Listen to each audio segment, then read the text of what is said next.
ایک عورت کو اللہ ہر بار اولاد نرینہ سے نوازتا، مگر چند ماہ بعد وہ بچہ فوت ہو جاتا، لیکن وہ عورت ہر بار صبر کرتی اور اللہ کی حکمت سے راضی رہتی تھی، مگر اس کے صبر کا امتحان طویل ہوتا گیا اور اسی طرح ایک کے بعد ایک اس عورت کے 20 بچے فوت ہوئے۔ آخری بچے کے فوت ہونے پر اس کے صبر کا بندھن ٹوٹ گیا۔ وہ آدھی رات کو زندہ لاش کی طرح اٹھی اور اپنے خالق حقیقی کے سامنے سر سجدے میں رکھ کر خوب روئی اور اپنا غم بیان کرتے ہوئے کہا، اے کون و مکاں کے مالک، تیری اس گناہ گار بندی سے کیا تقصیر ہوئی کہ سال میں 9 مہینے خون جگر دے کر اس بچے کی تکلیف اٹھاتی ہوں، اور جب امید کا درخت پھل لاتا ہے تو صرف چند ماہ اس کی بہار دیکھنا نصیب ہوتا ہے۔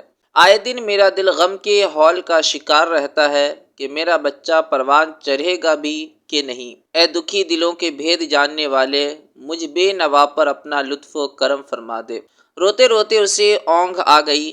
خواب میں ایک شگفتہ پر بہار باغ دیکھا جس میں وہ سیر کر رہی تھی کہ سونے چاندی کی اینٹوں سے بنا ایک محل نظر آیا جس کے اوپر اس عورت کا نام لکھا ہوا تھا۔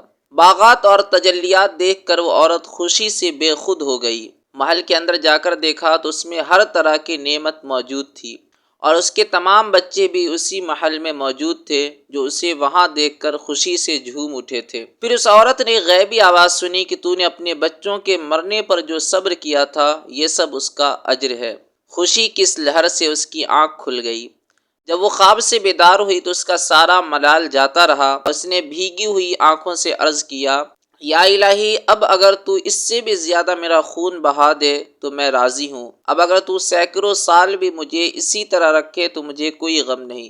یہ انعامات تو میرے صبر سے کہیں زیادہ ہے۔ ناظرین، اس سے ہمیں یہ درس ملتا ہے کہ انسان کو ہر حال میں صبر کا دامن تھامے رکھنا چاہیے، کیونکہ یہی چیز انسان کو اللہ کے قریب کر دیتی ہے۔